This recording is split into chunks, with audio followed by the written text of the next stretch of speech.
This is part 5 of a series called Show of Hands, where we're looking at problems and issues that are common among, people like us. And last week we looked at and talked about getting real with Jesus. And that's really the only way that we ever get well is when we get real about our sin, our shortcomings, our failures. It's only then that Jesus can make us well.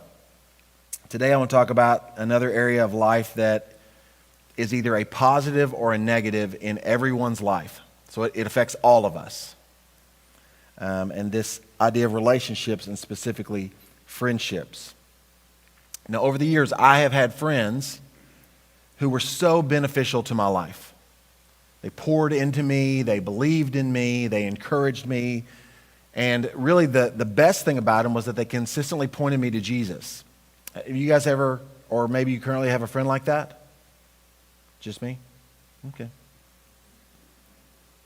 I've also had friends that didn't help me to become a better version of me, better version of myself. Anybody have a friend like that? Because y'all have the bad friends, you just don't have the good ones. All right. I'm glad you're here. A lot of times those friends are the ones that are part of the epic stories, but they're usually also a part of the biggest regrets in our life.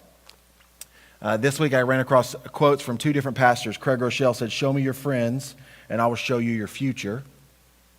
And Andy Stanley, who said, "Your friends will always determine the quality and direction of your life." Our friends really do have that kind of influence in our lives.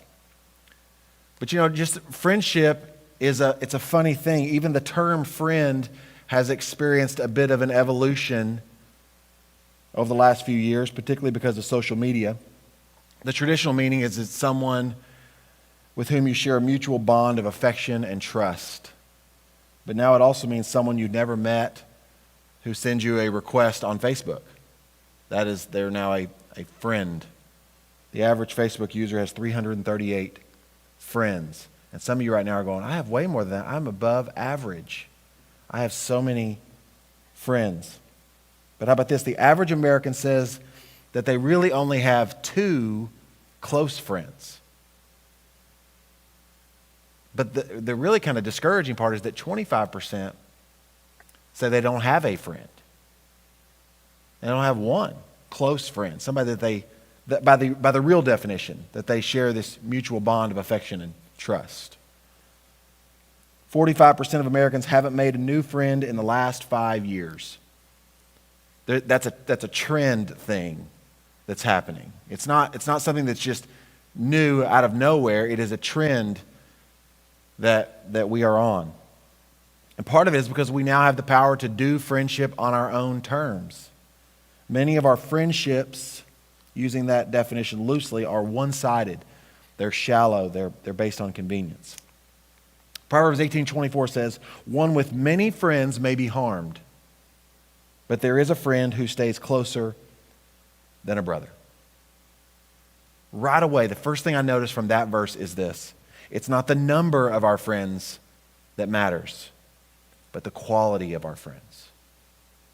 You can have lots of friends and still be harmed. Throughout the Bible, we see amazing examples of friendship, and God's Word has so much wisdom in regards to the power of our relationships. Proverbs 13:20. "The one who walks with the wise will become wise, but a companion of fools will suffer harm." Not a lot of wiggle room there. And whether we want to admit it or not, our friendships do influence the quality and the direction of our life. We need good friends. Today, I want you to see 3 types of friends that everyone needs. And when we're done today, part of your homework, when you leave here, is going to be to identify if you already have these friends in your life. Here's the first kind of friend we need. We need a friend who sees what God sees in us. In 1 Samuel 16, God sends Samuel to anoint the next king. He goes to the house of Jesse. He meets all of Jesse's sons, 7 impressive-looking guys. And one by one, God says, this isn't the man, this isn't the man, this isn't the man. Nobody thought to call little David in from the fields, the youngest. Gets to the end and Samuel says, don't you have any more sons? And I would have to think Jesse would have to go, what do you mean any more sons? I just brought the best of the best in front of you. None of these are good enough. So Jesse sent for him, David, 1 Samuel 16. He had beautiful eyes and a healthy, handsome appearance. Then the Lord said, anoint him, for he is the one. So Samuel took the horn of oil and anointed him in the presence of his brothers, and the Spirit of the Lord came powerfully on David from that day forward. Nobody else saw in David what God saw in David. But because he was close to God, and you may say, well, he had an unfair advantage. He was the prophet of God. Samuel saw what God saw. He believed in David's potential. We need friends who see in us what God sees in us. And normally what God sees in us, it's not actually a reality yet. I won't ask you to raise your hand, but most of us, if not all of us, would say, I am not yet all that God created me to be. We need a friend who sees that in us. They see that potential. And sometimes they're going to see what nobody else sees in us. They're going to believe in that potential. There's another example, a great one from the New Testament, Acts chapter 9.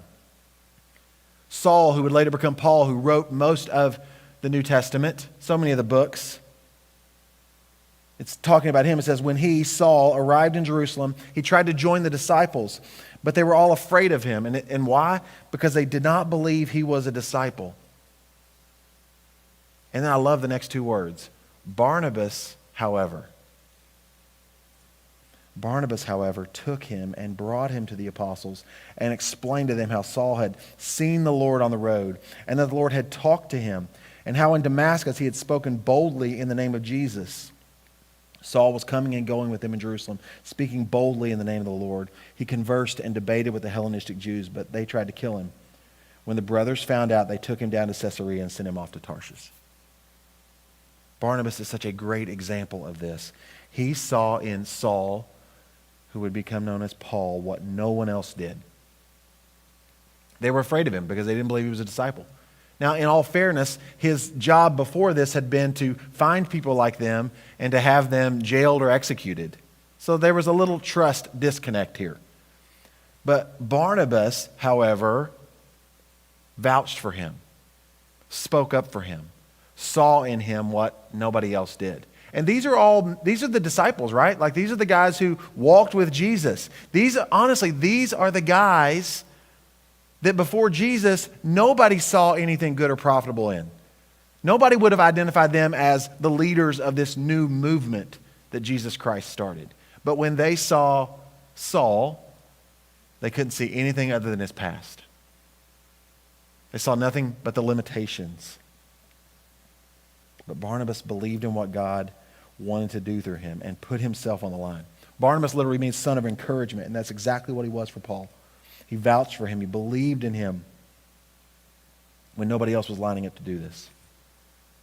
And sometimes all it takes is one person who believes in us. One person who sees in us what nobody else does. We all need that.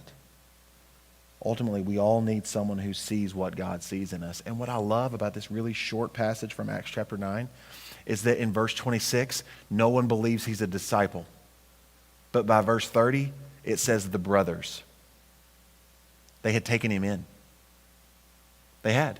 And not only that, they were now protecting him. Initially, they were afraid of him. Now they're protecting him. He's one of them. Why? Because he had a friend named Barnabas who saw in him what God saw in him. We all need that. But it's not just that. We don't just need a friend who sees what God sees in us. We need a friend who makes us better. Proverbs 27:17, as iron sharpens iron, so a friend sharpens a friend. That's a familiar verse for a lot of us, especially if you're a church person. We need friends who make us better, who sharpen us. And by that, it just means they help us be more prepared for what God has called us to do. It's not enough just for somebody to see in us the potential. We need a friend who helps us get better, who helps us become what God has created us to be. They don't just see it, they help it happen. David, not only did he have somebody in Samuel who saw in him this potential, what only God saw, he had another friend later who made him better. 1 Samuel 23:15, David was in the wilderness of Ziph in Horesh when he saw that Saul, this is a different Saul, King Saul, the one he would eventually replace, had come out to take his life. Then Saul's son Jonathan came to David in Horesh and encouraged him in his faith in God. Now, Saul had honestly lost his mind and had begun to take it out on David. He saw David as a threat, and honestly, David wasn't a threat, but David was anointed and ordained by God to replace him eventually in his time. And he decided he would take him out. And in this time where he would have been scared, worried, all these things going on, he has a friend who sharpens him, who makes him better. And what does Jonathan do? He doesn't come to him with strategy. He doesn't come to him with an escape plan. He doesn't come to him with any kind of, I'll just call it worldly wisdom. What does he do? He encourages him in his faith in God. When we are going through challenging seasons, we're going through difficult things. Sometimes it's difficult relationship issues with somebody else. We need friends who don't just come to us with worldly wisdom, but they come to us and they sharpen us. They point us back to God. They come and they encourage us in our faith in God. Jonathan was this kind of friend. And part of his role in David's life was to sharpen him, to make him better. When he knew David was about to experience a difficult season, his first instinct was to encourage him, to strengthen his faith in God. We need friends that have these kind of instincts, these gospel instincts that are going to point us back to Jesus, encourage us, help us become better, help us to grow in our faith in God. They don't just come and commiserate with us, they point us to Jesus. Hebrews 10:24, let us consider one another in order to provoke love and good works, not neglecting to gather together as some of you are in the habit of doing, but encouraging each other, and all the more as you see the day approaching. I love this. This is one of the primary goals of Christian friendships, to consider one another in order to provoke love and good works. And I love that word provoke, because we don't normally use the word provoke in a positive way, do we? When someone provokes you, generally it means they make you angry, right? But here it says to provoke. To provoke somebody is to arouse something in them, a desire to do something, and often it is against their will initially. It brings something up in us. We need friends who sharpen us, friends who make us better, help us to become what God sees in us. And sometimes that isn't an enjoyable process. That process of sharpening, when you sharpen a blade, you remove metal in the process of bringing a new edge there. When you provoke love and good works, sometimes if you're the one being provoked, you're not going to want to love. You're not going to want to do good works. But a friend makes you better. On our own, we tend to become a worse version of ourselves, not better. But just being around other people, just being around friends doesn't guarantee that we'll become better. It has to be the right kind of friends. Don't forget Proverbs 13:20, the companion of fools will suffer harm. We need a friend who provokes us to become more of what God created us to be, who inspires us to be more with their words and to do more with their actions. But for far too many of us, our friendships are based on our lowest common denominator, not our highest. We have friendships that are based on our lowest common denominator. That means the least desirable aspect of our personalities, not the highest. So instead of having friends that make us better, we have friends that help us to not feel so bad about being bad.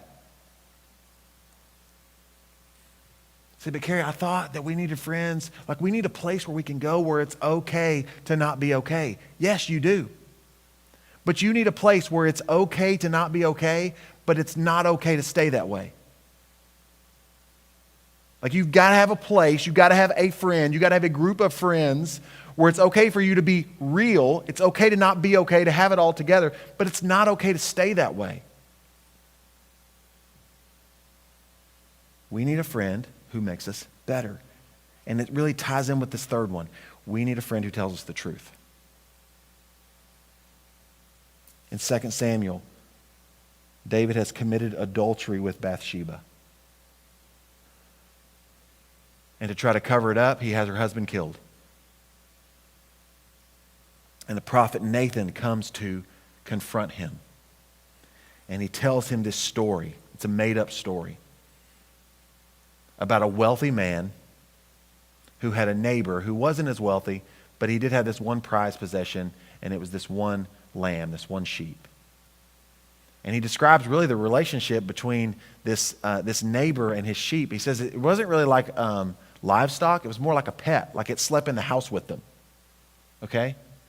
And it says that the wealthy man has friends coming to visit, but rather than going and killing one of his own animals, he goes and gets his neighbor's prized possession, his sheep that they love. They knew it had a name, right? Like it had a little tag with their phone number on it in case it got lost. And he kills that to serve to his guests. And David's outraged. How could anyone do this? This man must be punished. And then Nathan, I love that response. Nathan looks at him in chapter 12, verse 7 of 2 Samuel and says, "You are the man. You're the one who, rather than going to his own home, went to his neighbor's and took what wasn't his to satisfy his own desires." And when this happens, when he's confronted, when he's told the truth, David's immediate response is he's broken and he repents. We need a friend who will tell us the truth. Better an open remand than concealed love. The wounds of a friend are trustworthy, but the kisses of an enemy are excessive. Proverbs 27. The wounds of a friend are trustworthy. I've shared this with you before, but a real friend will wound you without harming you. They will wound you because they don't want to see you come to harm. Remember what the verse said? You walk with the wise, you become wise. But the companion of fools will suffer harm. A real friend will tell you the truth. It will be a wound, but it won't harm you. I shared this example a while back. I was at the chiropractor because for several years I've had some issues with my lower back, and he was doing an adjustment on me, and I said, "Oh, that hurts." And he goes, "Oh, I'm sorry." And I said, "It's okay. That's a wound of a friend. Like, you're doing that to help me, not harm me. Like, you want me to get better." We need a friend who will speak the truth because they love us, and they would rather wound us than see us come to harm. Do you have these kinds of friends in your life? As I described them, as we read about them from Scripture, did their names and their faces come to mind? The friend who sees in you what only God sees, maybe. The friend who makes you better. A better version of yourself. A friendship built on the highest common denominator, not the lowest. Do you have a friend? Do you have friends who will tell you the truth, even if it wounds you? Do you have a friend who believes in you, sees in you what God sees, who actively encourages you to become that and make you better, and who's unafraid to speak the truth in your life when they see you straying from God's way? Do you have that kind of friend? Are you that kind of friend? Or are your friendships built on things that are maybe really good things, but they're lesser things? I believe both the quotes I shared earlier are pretty accurate. Show me your friends and I'll show you your future. Your friends will always determine the quality and direction of your life. You see, we need friends who see what God sees in us, who help us become it, and who speak the truth when we need to hear it. And we need to become that kind of friend. This is inspiring and convicting. It's inspiring because you go, for me at least, I go, yes, I want to be that kind of friend. It's convicting when I realize that I have not always been that kind of friend. It's convicting when I realize that I haven't always sought out those kind of friends. The very first verse I read to you, Proverbs 18:24, one with many friends may be harmed, but there is a friend who stays closer than a brother. Many friends may be harmed, but there is a friend. Jesus is that friend. Don't you know that Jesus, when he looks at you, he sees exactly what he created you to be? He knows all that you're capable of, good and bad. Jesus walks with us. He makes us better. And the words of Christ are consistently calling us away from the lies that we're believing, speaking the truth to us. Jesus modeled this throughout the Gospels, calling the unworthy and the unsavory and the unliked, believing in betrayers, and encouraging them to become what he had created them to be. You see, for me, I know that I'm never going to be the perfect friend. And I'm never going to have completely perfect friends. That's why I have to keep Jesus in the middle of my friendships. You're not going to have the perfect mix. There's a reason why I worded even the points this way. Because there's a chance that you're going to have somebody who really the way God uses them in your life is just that they're the person who believes in you. Just every time, every word that comes out of their mouth, it's just always calling you to what God has created you to be. And there may very well be that there's somebody else who their primary role in your life is that they're going to make you better. Every time you're around them, they're going to be encouraging you, whether they realize it or not, to become more of what God created you to be. And you're going to have a friend, and sometimes they're going to be the friend that you don't always want to talk to because they're going to be the friend that's willing to wound you because they would rather wound you than see you come to harm.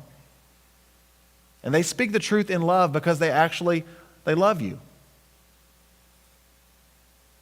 And the key to all of those is that Jesus Christ is the influencing factor in all of those friendships. And without him, I'm never going to have those kind of friends, and I'm certainly never going to be that kind of friend. But God knows how desperately we need this. And so he laid it out and he wove it through Scripture that we would have friends who see in us what God sees, who help us to become it, and who speak the truth when we need to hear it.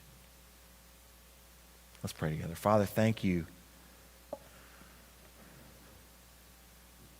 for sending Jesus to be that perfect friend. That friend that sticks closer than a brother. That friend who looks into a crowd and sees us and calls us by name and calls us out because he knows what he created us to be. Who consistently through his word is making us better, is pointing out the lies, is speaking the truth over us. God, I pray that we will seek out those kind of friends and that we will be those kind of friends. And God, more than anything, that we will keep Jesus Christ in the center of our friendships. That he will be the deciding factor and the influencing factor. And when he is not, then we'll recognize that as a warning sign that we would rather walk with the wise than be a companion of fools. That we'll recognize that there are people in our lives right now that they're not those kind of friends to us, but they may very well need us to be that kind of friend to them, to point them to Jesus. So Father, as we pause and close out our time with a time of worship where we sing about Jesus and his faithfulness to us, that he is that friend that sticks closer. I pray this in his name. Amen. Yeah, I want to invite you guys to stand and sing with us.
Our song, it will be out of the darkness. We will rise and sing. He is faithful, He is glorious, and He is Jesus. All my hope is in Him.